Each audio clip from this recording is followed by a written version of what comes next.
नमस्कार, मैं हूं सुशील कुमार और आप देख रहे हैं प्रवासी एक्सप्रेस। साइबर सिटी कभी जंगल होता था, लेकिन आज कंक्रीट का जंगल बन के रह गया है। अरावलीज की पहाड़ियां हैं यहाँ और अमूमन आप ऐसी खबरें मीडिया में देखते होंगे, अखबारों में पढ़ते होंगे कि कोई तेंदुआ किसी गाड़ी से टकरा गया तो कोई तेंदुआ कभी किसी के घर में घुस गया। घरों में सांप निकलने के या बाकी जानवर सड़कों पर आने के लोगों को भयभीत करने की कई ऐसी खबरें आती हैं और जब इन पूरी खबरों को पढ़ेंगे, देखेंगे तो उसमें एक नाम सभी खबरों में कॉमन होता है, चाहे वो सांप की बात हो, चाहे वो फिर किसी तेंदुए की बात हो या फिर किसी और जंगली जानवर की बात हो। उसकी खबरें जो भी होगी उसमें एक नाम कॉमन होगा और वह नाम है अनिल गंडास का। आज वही हमारे साथ हैं और इनसे हम बात करेंगे, जानेंगे कि क्या कुछ है। आइए स्वागत करते हैं अनिल जी, आपका स्वागत है प्रवासी एक्सप्रेस में। सबसे पहले आपको सब लोग जानते हैं, मुझे बताने की जरूरत नहीं है, शुरुआत कैसे हुई आप अपने बारे में खुद बताएं तो बेहतर है। मैं दरअसल पिताजी जमींदारा करते थे, खेतों में काम वाम करते थे। हम छोटे थे तो अक्सर सांप वगैरह पक्षी वक्षी उधर ज़्यादा निकलते थे तो हम देखते थे कि भाई बचपन में लोग इनको सांपों को बहुत मार रहे हैं, तो एक शौक सा लगा कि भाई इनको क्यों मारा जा रहा है, इनके लिए कुछ करना चाहिए। तो ये मतलब गॉड गिफ्टेड ही है ये चीज़ें जी। तो धीरे धीरे करके फिर मेरा इंटरेस्ट इनकी तरफ होने लगा, उनको पकड़ पकड़ कर हम सुरक्षित जगह में छोड़ने लगे, सांपों को बचाने लगे। फिर 2006 के आसपास मैंने थोड़ा होश संभाला तो मैं सोचा कि मैं इनके लिए एक ट्रस्ट बनाऊं, इसके माध्यम से हम और ताकत से ये काम करें। 2006 में मैंने अपना एनजीओ रजिस्टर्ड करा environment and wild life society के नाम से, जिसका मैं प्रेसिडेंट हूँ, फाउंडर प्रेसिडेंट हूँ। और तब से हम इस काम में लगातार लगे, कुछ और साथियों से सहयोग लिया, लेकिन ज़्यादातर रेस्क्यू मैं ही करता हूँ क्योंकि और साथी हैं वैसे मदद मेरी कर देते हैं जैसे जो उनसे बन पड़ता है, लेकिन रेस्क्यू करने का काम मैं ही करता हूँ। तो बचपन से ही शौक था। माँ बाप ने पहले तो थोड़ा एतराज़ किया कि भाई सांप वापों को खतरे का काम है, लेकिन धीरे धीरे परिवार वालों ने भी एक्सेप्ट कर लिया और अब इस काम में मैं रात दिन लग गया हूँ। तो बच्चे भी और पूरा परिवार सपोर्ट करता है और अच्छे से हम जीवों के लिए। नहीं, शुरुआत में तो चलिए अनिल जी, आपने कहा शुरुआत में तो चलिए खेतों में सांप निकलते थे या जानवर निकलते थे, उनको आप भगाते थे, छोड़ते थे, लेकिन कई हमने वीडियोस देखे हैं, हम दिखा भी रहे हैं अपने दर्शकों को कि उसमें खतरनाक जहरीले जीवों को आप पकड़ रहे हैं, उनका रेस्क्यू कर रहे हैं, तो इसकी ट्रेनिंग की भी आवश्यकता होती है। हाँ जी, शुरू में जैसे हम जानवरों के बारे में पढ़ाई, मैंने खुद की किताबें खरीदी, उनके बारे में पता लगा कि अपने यहाँ कितने प्रकार के सांप जहरीले हैं, कितने प्रकार के सांपों से इंसानों को खतरा है, कितने प्रकार के सांप जो है जीव जंतुओं या पालतू पशुओं को मार सकते हैं। तो उसका अध्ययन करने के बाद हम मुश्किल से उसकी जानकारी ली। फिर बीच बीच में मैं WII में मैं अपना ट्रेनिंग सेशन चलता है 10-10 दिन का, वे किए। AWBI है, animal welfare board of India, उन्होंने मेरा चयन किया है। पीछे में 20 आदमी पूरे इंडिया से उन्होंने सेलेक्ट किया, तो मेरा नंबर था और मैं 10 दिन की ट्रेनिंग करके आया था। तो उनके सर्टिफिकेट भी मिलते रहते हैं, बीच में कैंप वैम्प लगते रहते हैं फॉरेस्ट वालों के, वाइल्ड लाइफ वालों के, तो वहाँ भी अपने कुछ सीखने को मिल जाता है। बड़े बड़े भारत के जो इस क्षेत्र में इस काम को कर रहे हैं उनका सानिध्य मिलता है और अच्छा उनसे जानकारियाँ मिलती है। और सीखने की जब लग है तो आप खुद भी अपना इंटरेस्ट बनता है, तो आप किताबें पढ़ते हैं, उनके बारे में जानकारी लेते रहते हैं, तो काफ़ी शौक अब तो काफ़ी चीज़ों का पता लग गया है इस तरह का। आपने सांपों का जिक्र किया है जी, अगर हम अब तक कितना रेस्क्यू आप कर चुके हैं, और चूंकि जो लोग देख रहे हैं, हम लोग भी शहर में रहते हैं, किसी भी सांप को देखकर हम डर जाते हैं, हम अपना दुश्मन मानते हैं और तुरंत मारने की कोशिश करते हैं। क्या करना चाहिए, कितने प्रकार के होते हैं, जरा इस पर प्रकाश डालें। मैं यहाँ पूरे NCR में काम करता हूँ, तो अब तक मैं 22 से 23 किस्म के सांपों को रेस्क्यू कर चुका हूँ, जो अलग अलग वैरायटी के हैं। तो उसमें बामुश्किल 2 या 3 सांप ऐसे हैं जो इंसानों को मार सकते हैं, और बाकी बगैर जहरीले सांप होते हैं जिनसे इंसान को कोई खतरा नहीं होता। लेकिन हमारी प्रवृत्ति है कि घर में सांप निकला है तो घर का हर सदस्य परिवार वाले यही समझेंगे भाई जहरीला है, इसको दूर भगाओ या मार दो इसको।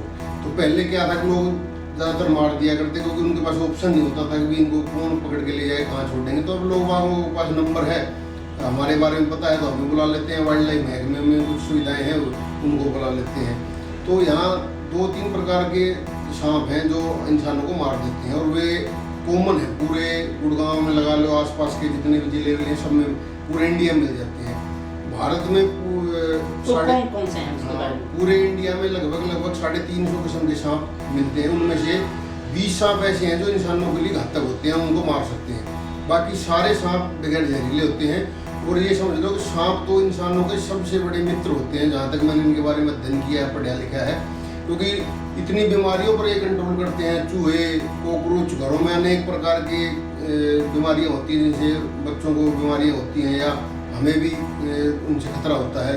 तो इसकी आबादी पर कंट्रोल करते हैं। एक चूहा साल में लगभग 700-800 तरह के गिनती में बच्चे पैदा कर देता है। अगर उन पर कंट्रोल नहीं कर पाएंगे, ये चूहे ज़्यादातर मारे जाते हैं सांपों की वजह से ही मारे जाते हैं। अगर उन पर हम कंट्रोल नहीं करेंगे तो पता नहीं कितना हमारा अनाज खराब करेंगे और कितने हमारे कपड़ों काटे हैं, कितने मेडिकल दवाइयों में हमारा खर्चा होगा। तो काफ़ी सारे सांप हैं जो इंसानों के मित्र होते हैं। कभी कभी मुठभेड़ हो जाती है, पैर वैर उन ऊपर रखा गया तो ही वे इंसानों को मारते हैं। नहीं, ये एक सवाल यहाँ मेरा ये बनता है, मैं जानना चाहूँगा कि हम आम लोगों को, मुझे भी यह जानकारी नहीं कि कौन सा सांप जहरीला है। तो हम तो सभी सांपों का, आपने 350 प्रजाति की बात की है, हम तो सबको जहरीला ही मानते हैं, हम तुरंत मारने पहुँच जाते हैं। तो पहचाने कैसे? आम आदमी को यही तो एक बड़ी प्रॉब्लम आ रही है हमारे लिए काम करते हुए। आम आदमी तो 1-2 बार आप उसको समझा दो तब भी वो समझ नहीं पाएगा, पहचान नहीं। क्योंकि जो विशेषज्ञ होते हैं वे भी कई बार धोखा खा जाते हैं पहचानने में।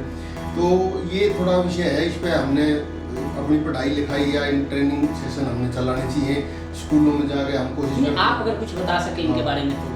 नहीं, जहरीले सांप जो होते हैं हमारे, उसके बारे में मैं अनुमान जहाँ भी रेस्क्यू करने जाता हूँ बताता हूँ। हमारे यहाँ एक स्पेक्टिकल कोबरा होता है, बहुत जहरीला होता है, जो पूरे भारत में लगभग 25 से 30 हज़ार व्यक्तियों को हर साल मार देता है। तो उसमें उसकी एक सबसे बड़ी निशानी है कि जब वो आपके सामने आएगा तो ब्लैक काला रंग होता है और उसका हुड होता है, फण वाला सांप भी बोल देते हैं उसको। तो उसकी पहचान सामान्य आदमी जब ही कर लेगा, उसको पता लग जाएगा ये जहरीला है।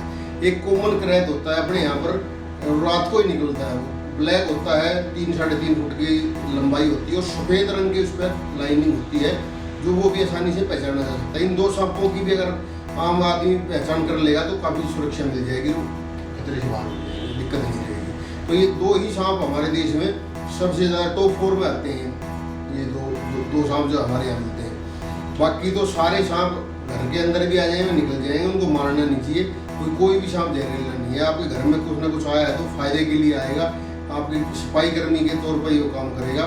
बस 2 सांपों का ध्यान रखें। तो फण वाला सांप होता है जो हुड होता है, और एक कॉमन क्रैत होता है, जेड ब्लैक होता है, बिल्कुल काले रंग का, उस पर सफ़ेद रंग की लाइनिंग होती है। और लाइनिंग भी एक विशेषज्ञ तौर पर बताऊँ तो चाहे वो छोटा सांप हो चाहे बड़ा हो, उस पर 40 पट्टे होते हैं। चाहे वो कितना ही बड़ा हो जाएगा, 40 ही रहेंगे, बढ़ेंगे नहीं। और बच्चा है तो भी 40 ही रहेंगे, लेकिन इतना टाइम लोगों के पास गिनने के नहीं होता। तो ये है कोई काला सांप हो, सफ़ेद लाइन हो तो उससे बच जाए, और फण वाला सांप हो तो इन 2 सांपों का भी ध्यान रख लेंगे तो काफ़ी हम सुरक्षित रहेंगे। अब तो स्थिति ये है कि मुझे लग रहा है कि गुरुग्राम का हर व्यक्ति, अमूमन हम आपकी वीडियोस देखते रहते हैं, खबरें देखते रहते हैं, कहीं ना कहीं कोई स्नेक या जंगली जानवर निकलते हैं।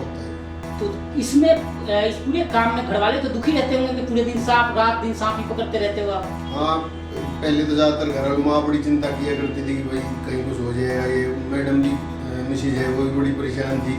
लेकिन अब मैं जैसे रात को कोई फ़ोन आ गया 2 बजे तो मैं उठूँगा तो कहीं आ गया फ़ोन, जा रहे हो सांप पकड़ने में, तो वो समझ जाती है भाई इसको तो जाना पड़ेगा। अब कोऑपरेट करती। कई बार रात को जब हम दूर जाना होता है तो मेरे साथ गाड़ी में बैठ के आ भी जाती है। अच्छा। चलो अकेले जाएंगे सफरों में, इनके साथ मैं उनको बुला लेता हूँ, काफ़ी मदद भी कर देती हैं। लेकिन अब वो है घर की तरफ से कोई समस्या ऐसी आती नहीं कि भाई सहयोग ही मिलता है, तो हौसला ही बढ़ाते हैं। बच्चे हैं, बेटी है, उनका ही बड़ा शौक है, वो भी लाइक करती है मेरे को इस काम के लिए, पापा अच्छा काम कर रहे हो आप हमारा ये। अब बेटा भी अच्छा सहयोग करता है। तो सारा परिवार मिलके हम इस काम में लगे हैं कि कुछ ना कुछ अपने हाथ से अच्छा काम हो जाए, समाज का भला हो सके, लोगों का भला। ये एक सवाल और है कि जो आपने अभी सांपों का जिक्र किया, क्या ये कोई ऐसी घटना हुई है आपके साथ कि आप पकड़ने गए हो, उसने प्रहार कर दिया हो, डस लिया हो? हाँ, एक बार 4 साल पहले मैं अपने चेयरमैन हैं कल्याण चौहान जी, उनके ऑफिस में एक सांप पकड़ रहा था, स्पेक्टिकल कोबरा जो जहरीला होता है। तो रात का वक्त था, थोड़ी मेरे से भीड़ ज़्यादा हो गई थी, मैं उत्साहित हो गया था। जब मैं थोड़ा चाव था कि भाई लोगों को मैं दिखाऊं करके, तो कई बार आदमी अति उत्साहित होकर गलतियां कर देता है। तो मेरे आंगली में यहाँ काट लिया। तो तभी हम अपने मेडिसिटी अस्पताल अपना मैदान था, उसमें एडमिट रहा मैं पूरी रात। मेरे को 2 या 3 एंटीवेनम लगे थे, मैं सुबह तक ठीक हो गया था। तो उस टाइम अगर आप 1-1.5 घंटे के अंदर सांप डसने के बाद अगर बगैर घबराए आप अस्पताल में चले जाओगे और अच्छे से डॉक्टर से सलाह ले लोगे तो हर अस्पताल में नहीं, आप सांपों के विशेषज्ञ हैं, चर्चा सांपों पे हो रही है, तो अमूमन घरों में सांप निकलते हैं, अगर कोई डस ले, किसी को पता नहीं कि जहरीला है या नहीं है, तो उसको उस वक्त क्या करना चाहिए? मेरे ख्याल से हर रोज जैसे अब गर्मी है, बारिश का टाइम, मेरे पास हर रोज 2 कॉलें ऐसी आती हैं कि भाई फलाना सांप ने मेरे रिश्तेदारों को डस लिया है, तो तुरंत उसका फोटो मेरे पास भेज देते हैं। मैं उनको पहचान के उनको बता देता हूँ भाई ये जहरीला था या नहीं। अगर जहरीला है तो आप वहाँ ले जाइए, और जहरीला नहीं है तो उसको अपने घर पर रखिए। पहचानते कैसे हैं? वो फोटो, अगर किसी घर में कोई ऐसा एक्सीडेंट हो गया तो वो फोटो खींच लेते हैं। आजकल लोगों का हाथ में फोन होता ही है, सांप को मार भी देते हैं, फोटो कर लेते हैं, वो हमारे पास भेजेंगे। कल भी मैंने रात को एक आदमी को ऐसे एडमिट था, उसको बाद में करवाया, कॉमन सेंड वो ने उसको काट लिया था, उन्होंने सोचा कि जहरीला एडमिट करा दिया, उन्होंने मेरे पास फोटो भेजा, तो फिर मैंने डॉक्टर से बात की, मगर ये जहरीला नहीं। डॉक्टरों को भी नहीं पता होता, उनको भी नहीं पढ़ाया जाता, तो डॉक्टर ने फिर जो फॉर्मेलिटी होगी वो फीस पानी ले गए, उसको छोड़ दिया। अब वो ठीक है, सुबह मैंने फोन किया था। ये तो सांपों के बारे में हुई, आप तेंदुआ भी पकड़ते, दूसरे जानवर भी पकड़ते या रेस्क्यू करते देखे जाते हैं? हम सारे जानवर, ट्रेनिंग कहाँ से? सारे जानवरों को बचाते हैं, जैसे मोर है अपना, पक्षी जितने भी बड़े बड़े हैं। इसमें ये है भाई साहब, काम करते करते इतनी परंगत हो गई कि अब तो हर चीज़ के बारे में पता लग गया। जब आपको शौक होता है ना, मैं तो ये मानता हूँ कि कोई भी काम अगर आप लगन से और शौक से करोगे तो सारी जानकारियाँ धीरे धीरे अपने आप आपको मिल जाएंगी। नेशनल ज्योग्राफी है, डिस्कवरी है, मैं कार्यक्रम देखता रहता था रात दिन, हर जीव के बारे में पता लग गया, हर जीव का नाम का पता लग गया, और किताबें खरीदी बहुत सारी, मैं पढ़ता रहता हूँ खाली टाइम में। फिर अपने फोटोग्राफी का शौक है, कैमरा उठाया, जंगल में चले गया, और पक्षी वक्षियों के नाम किताबें रखी हैं, एक बार मिला लिया, एक फोटो खींचा है, चेक हो गया कि भाई ये फोटो था। तो इस तरह करके बस वो है कि शौक बढ़ता ही जा रहा है, निरंतर कम नहीं हो रहा। जैसे जैसे परिपक्वता आ रही है, उसके लिए और ज़्यादा करने का मन है, तो ये और ज़्यादा से ज़्यादा भागा दौड़ करके इन चीज़ों को बचाया जा सके, लगे रहते हैं। बस आशीर्वाद सबका, साथियों का सहयोग मिलता रहता है। अब क्या सरकार से कोई आपको सहायता राशि, हम इसलिए कह रहे हैं कि चूंकि आपका ये शौक है, और शौक पूरा करने के लिए आप तो वैसे पूरे दिल्ली एनसीआर में फेमस हैं इस काम के लिए, तो क्या सरकार भी कोई मदद करती है? क्योंकि एक बहुत बड़ा मिशन है जीवों को बचाना, जी इसमें सारे जीव आते हैं, और वह कार्य आप कर रहे हैं शौक के तौर पर। अब मैं जिस भारतीय जनता पार्टी से बिलोंग रखता हूँ, 10-15 साल मैंने पार्टी में दिए भी हैं, और बड़े बड़े महत्वपूर्ण पदों पर रहा हूँ जिलों में, तो काफ़ी कार्यकर्ता हैं जो अपना समय समय पर हौसला बढ़ाते हैं। और सरकार संगठन ने मेरा नाम भी कई बार, अपना एक एनिमल अवार्ड होता है हरियाणा प्रांत का, तो उसमें मेरा नाम गया। कभी टाइम आएगा शायद ये उसमें संज्ञान लेंगे और बनाएंगे भी, क्योंकि उसमें हरियाणा में मेरे ख्याल से बीजेपी में ऐसा काम करने वाला कोई कार्यकर्ता है नहीं, तो मैं इसी उम्मीद में हूँ कभी उस बोर्ड का गठन होगा तो मेरा ही नंबर आना है और किसी का आएगा। चलिए, अगर 2 लाइन में आप लोगों से कुछ अपील करना चाहते हैं इन जीवों के लिए? मेरा तो यही संदेश है जी कि घर में अगर कोई सांप या कोई पक्षी या कोई ऐसा व्यवस्थाएं आप देख रहे हो कोई घुस गया है, तो थोड़ी देर इंतजार करें, उसको मारे नहीं, विशेषज्ञ से राय लें, या फॉरेस्ट वालों से, वाइल्ड लाइफ है, हमारे जैसे जो इस काम में लगे हुए हैं अपने तरीके से, तो एक बार सलाह कर लें उनसे। क्या पता वो जहरीला प्राणी है या आपके लिए घातक है नहीं, हम बगैर सोचे समझे उनको ना मारें, क्योंकि पर्यावरण को बचाना, पेड़ पौधों को बचाना बहुत जरूरी है। इसके बगैर भी इंसान धीरे धीरे करके ख़त्म हो जाएगा।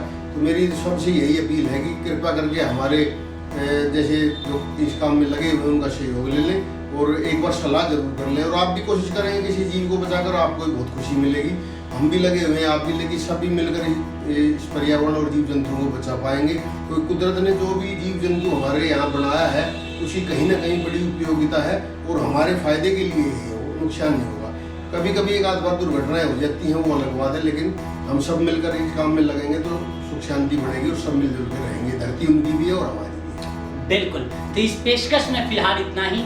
देखते रहिए प्रवासी एक्सप्रेस, और चलते चलते हम आपको सुनवाते हैं कि आखिर कुछ लोगों से हमने बात करने की कोशिश की, जो लोग इनके कायल हैं, इनके फैंस हैं, और मुझे लगता है कि आपको भी ज़रूरत हो तो आप इनसे संपर्क कर सकते हैं। कोई भी जंगली जानवर, कोई भी जीव, चाहे सांप हो या फिर कोई पक्षी हो, अगर पीड़ा में हो, चाहे डॉग हो, पीड़ा में हो, तो आप हमसे, इनसे संपर्क कर सकते हैं, और निश्चित तौर पे ये अपनी काबिलियत के अनुसार, अपने शौक के अनुसार आपकी मदद जरूर करते हैं। आइए अब चलते चलते हम सुनवाते हैं कुछ लोगों से जिनसे हमने बात की है, क्या कुछ कहते हैं इनके बारे में। नमस्कार, मैं सुंदरी खत्री, जिला अध्यक्ष भाजपा महिला मोर्चा गुरुग्राम।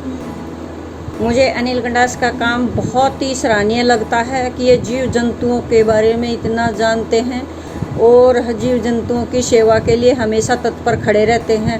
यहाँ पर गुरुग्राम में जो भी जहाँ से भी फ़ोन आता है तुरंत इनको इतनी तड़फन हो जाती है कि मैं उस जीव को कैसे बचा लूँ। हमें बहुत अच्छा लगता है। और पक्षियों को भी ये बहुत बचाते हैं, उनके लिए घोंसले प्रोवाइड करवाते हैं और हर किसी को एक शब्द बोलते हैं कि भाई गर्मियों में पानी रखो, पक्षियों के लिए दाना रखो। बहुत अच्छी सोच है इनकी और अनिल गंडास का मैं धन्यवाद करती हूँ कि ये जगह जगह समय पर पहुँच जाता है। हर आदमी के मुँह से इनकी तारीफ सुनकर बहुत अच्छा लगता है। नमस्कार।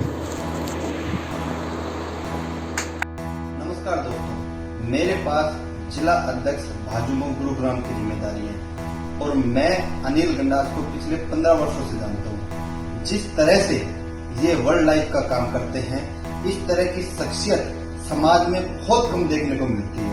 ये 24 घंटे सदैव जीव जंतुओं की सेवा करने में लगे रहते हैं। मैं कई बार इनसे व्यक्तिगत रूप से चर्चा करता हूँ कि जिस तरह का काम आप कर रहे हैं ये बहुत खतरनाक काम है, क्या आपको इसमें डर नहीं लगता?